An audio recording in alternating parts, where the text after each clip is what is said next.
छत्तीसगढ़ विधानसभा में स्कूलों में टैबलेट वितरण पर घिरे मंत्री। कांग्रेस विधायक के सवाल पर मंत्री ने गड़बड़ी की बात स्वीकार की। विधानसभा अध्यक्ष कराएंगे जांच।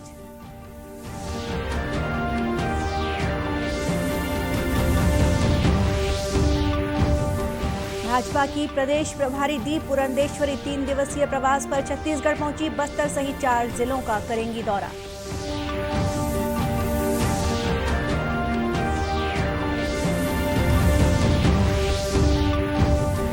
नारायणपुर जिले में नक्सलियों द्वारा किए गए आईडी विस्फोट में आईटीबीपी का एक जवान शहीद। कबीरधाम जिले में 2 इनामी नक्सलियों ने किया आत्मसमर्पण।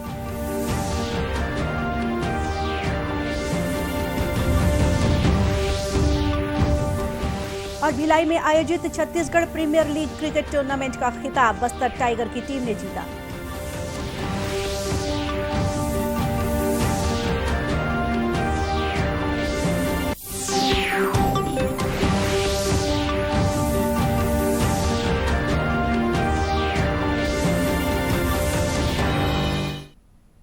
नमस्कार, आप देख रहे हैं दूरदर्शन समाचार। मैं हूं गोपा सान्याल। अब समाचार विस्तार से। विधानसभा बजट सत्र के 6वें दिन सदन में स्कूलों में टैबलेट वितरण में गड़बड़ी का मुद्दा उठा। बस्तर के कांग्रेस विधायक लखेश्वर बघेल ने वितरण में गड़बड़ी का आरोप लगाया। इसके जवाब में स्कूल शिक्षा मंत्री डॉक्टर प्रेमसाय सिंह टेकाम ने गड़बड़ी की बात स्वीकार की। स्कूल शिक्षा मंत्री ने बताया कि बस्तर विधानसभा क्षेत्र के 664 स्कूलों में बायोमेट्रिक टैबलेट दिए गए थे। इन स्कूलों में जो टैबलेट दिया गया है उनमें से केवल 7 का ही उपयोग हो रहा है। शेष 636 टैबलेट खराब हो चुके हैं। स्कूल शिक्षा मंत्री ने बताया कि 3 साल में खराब होने पर फ्री में रिपेयर की शर्त थी, लेकिन ऐसा कराया नहीं जा सका। मंत्री ने बताया कि इसके लिए जो टेंडर निकला था उसमें 2 कंपनियों ने भाग लिया था। उसमें से एक को आपूर्ति की जिम्मेदारी दे दी गई।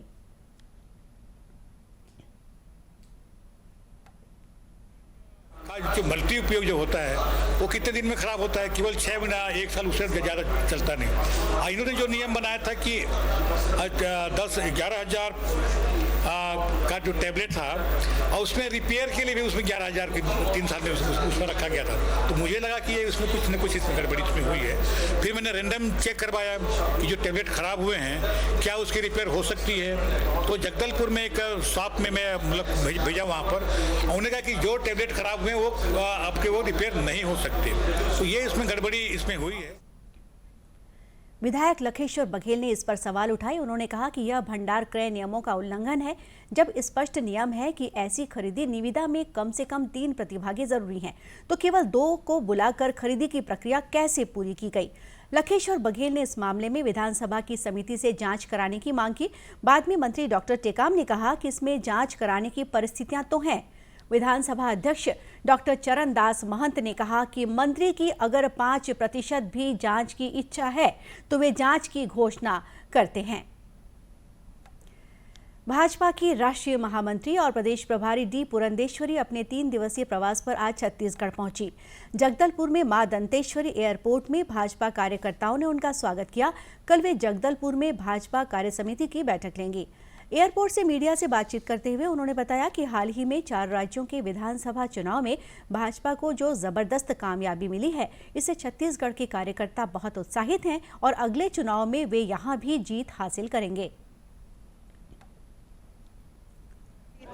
जिस तरह भाजपा ने कार्यकर्ताओं वो जो काम करते हैं उसी का नतीजा है। अब 4 राज्यों में हमने विजय हासिल की है और हमारा मानना ये है कि छत्तीसगढ़ के कार्यकर्ता भी उत्साहित है और ज़रूर जिस तरह हम 4 राज्यों में जीत हासिल करें वैसे ही आने वाले चुनाव में 2023 में यहाँ पे भी हम वैसे ही जीत हम हासिल करेंगे। दूसरी बार है, पिछली बार जब मैं आ रही थी 3 जिलों में मेरा दौरा हुआ।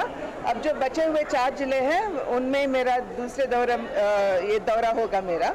बस जैसे मैंने पहली बार संगठन पर नज़र डाली थी वैसे ही इस बार भी संगठन कैसा है, कैसे हम आगे चलें, इन सभी विषयों को लेकर यहाँ के नेताओं से हमारी चर्चा हो। गौरतलब है कि भाजपा प्रदेश प्रभारी 17 मार्च तक छत्तीसगढ़ प्रवास पर रहेंगी। इस दौरान वे बीजापुर, नारायणपुर, सुकमा और बस्तर जिले का दौरा करेंगी और भाजपा कार्यकर्ताओं के साथ चर्चा भी करेंगी। 17 मार्च को वे हैदराबाद लौट जाएंगी। छत्तीसगढ़ में नक्सलियों ने फिर से आईईडी ब्लास्ट किया है। जिसकी चपेट में आने से एक जवान शहीद हो गया है, एक जवान घायल है। मामला नारायणपुर जिले के सोनपुर थाना क्षेत्र का है। घटना के बाद इलाके में जवानों ने सर्च ऑपरेशन शुरू कर दिया है।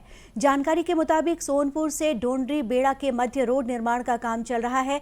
इसी की सुरक्षा के लिए आईटीबीपी के जवान सुबह कैंप से निकले हुए थे। इसी दौरान एक जवान का पैर आईडी के ऊपर आ गया और उसमें ब्लास्ट हो गया। इसकी चपेट में आने से एक जवान शहीद हो गया। शहीद जवान का नाम राजेंद्र सिंह है, जो आईटीबीपी में एएसआई के पद पर पदस्थ थे। बताया जा रहा है कि घटना के बाद तुरंत ही जवानों ने मौके पर सर्च ऑपरेशन शुरू किया। ब्लास्ट में घायल जवान को तुरंत ही जिला अस्पताल लाया गया, जहां उसका उपचार किया जा रहा है। उधर कबीरधाम जिले में 2 हार्डकोर इनामी नक्सलियों ने आत्मसमर्पण कर दिया है। इन पर 13 लाख रुपए का इनाम घोषित था। पुलिस अधीक्षक लाल उम्मेद सिंह ने बताया कि ये नक्सली कबीरधाम जिले के बोरला क्षेत्र में सक्रिय थे।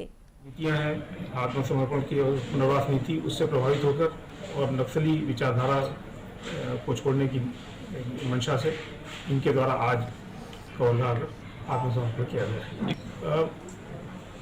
करण बोरला एरिया कमेटी का सचिव था, उसका प्रभारी था। वो डीवीसीएम रैंक का है। उस पर 8 लाख रुपए का, उस पद पर 8 लाख रुपए का इनाम शासन द्वारा घोषित है। और उसकी पत्नी अनीता, ये एरिया कमेटी मेंबर थी, इस पर 3 लाख रुपए उस पद पर इनाम घोषित है। पुलिस के अनुसार इन नक्सलियों ने क्षेत्र में पुलिस की सक्रियता से डरकर और शासन की पुनर्वास नीति से प्रभावित होकर नक्सली संगठन छोड़ने और आत्मसमर्पण करने का निर्णय लिया। समाचारों का सिलसिला आगे भी जारी रखेंगे। फिलहाल लेते हैं एक छोटा सा ब्रेक।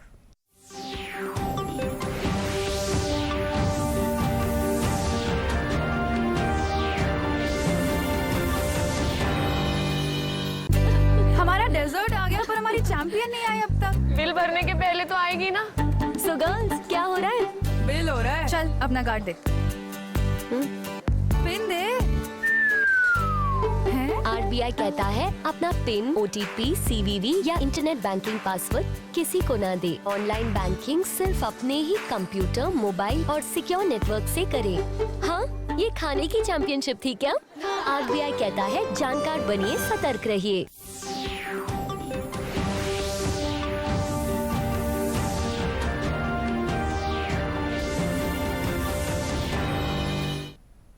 ब्रेक के बाद एक बार फिर स्वागत है आपका दूरदर्शन समाचार में। राष्ट्रीय अल्पसंख्यक आयोग की कार्यवाहक अध्यक्ष सैयद शहजादी ने आज रायपुर में राज्य शासन के वरिष्ठ अधिकारियों के साथ एक बैठक ली। इस दौरान उन्होंने अल्पसंख्यक कल्याण पर प्रधानमंत्री के नए 15 सूत्रीय कार्यक्रम, केंद्र और राज्य सरकार की अल्पसंख्यकों के कल्याण के लिए बनाई गई योजनाओं की समीक्षा की। डीडी न्यूज से चर्चा करते हुए उन्होंने बताया कि आज हुई बैठक में केंद्र और राज्य सरकार द्वारा अल्पसंख्यकों के कल्याण के लिए चलाई जा रही योजनाओं की समीक्षा की गई।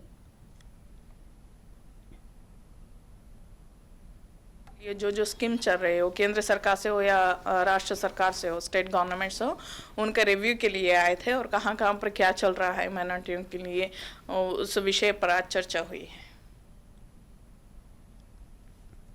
गौरतलब है कि सैयद शहजादी इन दिनों छत्तीसगढ़ के 3 दिवसीय दौरे पर हैं। वे कल प्रदेश के अल्पसंख्यकों से संबंधित विभिन्न मुद्दों पर राज्यपाल अनुसुईया उइके से चर्चा करेंगी। साथ ही मीडिया के प्रतिनिधियों से चर्चा करने के बाद कल ही नई दिल्ली के लिए रवाना हो जाएंगी।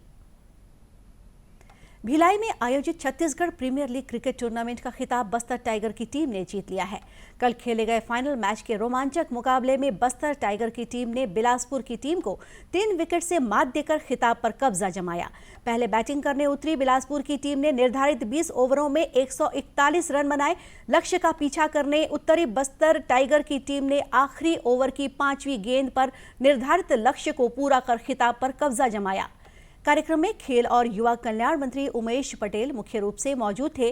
उन्होंने विजेता टीम को पुरस्कृत किया। मीडिया से चर्चा के दौरान फाइनल मैच खेले जाने वाली टीमों की सराहना करते हुए उन्होंने कहा कि खेलों के विकास के लिए सरकार हर संभव प्रयासरत है। सहयोग रहा है, चाहे अंतर्राष्ट्रीय मैदान की बात हो। ये जब खेल हो रहे थे अंतर्राष्ट्रीय मैदान में, तो इस आयोजन को पूरा सहयोग किया गया है सरकार के द्वारा, और जो एक मिनिमम राशि के द्वारा उसको उपलब्ध करा दिया गया है ताकि किसी को भार भी मत पड़े। और अन्य जो सहयोग है वो भी सरकार के द्वारा इसमें किया जा रहा है, क्योंकि इसमें बेसिकली जो टैलेंट है हमारे दूर दराज के जगहों से, वो टैलेंट निखर के सामने आए, यही हमारी मंशा है। और ना सिर्फ क्रिकेट में बल्कि अन्य खेलों में भी इसी तर्ज में हम लोग आगे करने का प्रयास कर रहे हैं। वहीं आबकारी मंत्री कवासी लखमा ने भी कहा कि सुविधाओं के अभाव में बस्तर टाइगर की टीम ने यहां बेहतर प्रदर्शन किया, जो कि काबिले तारीफ है।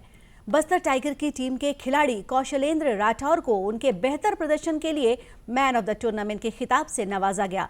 गौरतलब है कि 27 फरवरी से शुरू हुए इस टूर्नामेंट में प्रदेश भर से चुनी हुई 8 टीमों ने हिस्सा लिया।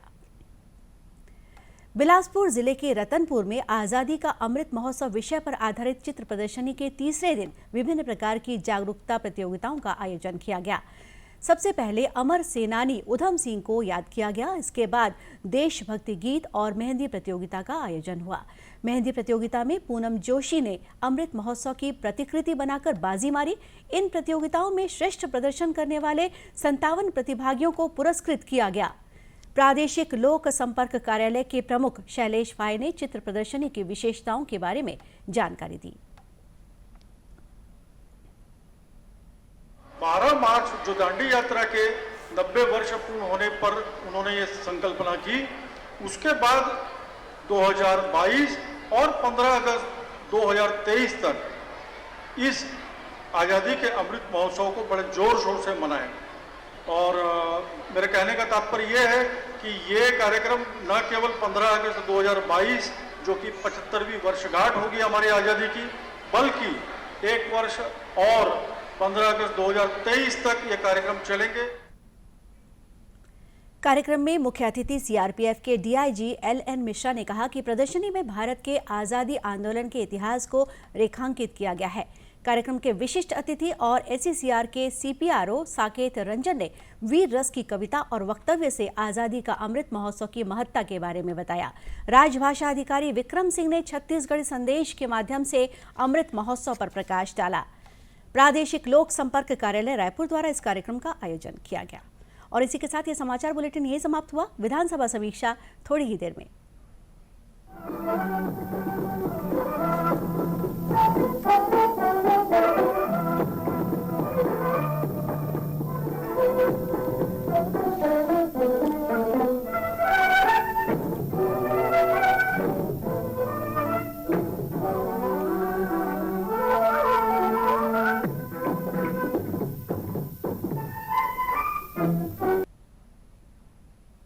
विधानसभा बजट सत्र के 6वें दिन प्रश्नकाल में कांग्रेस विधायक के सवाल पर स्कूल शिक्षा मंत्री डॉक्टर प्रेमसाय सिंह टेकाम घिर गए।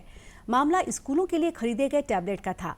सवालों से घिरे स्कूल शिक्षा मंत्री ने गड़बड़ी की बात स्वीकार की। उसके बाद विधानसभा अध्यक्ष डॉक्टर चरणदास महंत ने विधानसभा की समिति से जांच कराने की घोषणा की।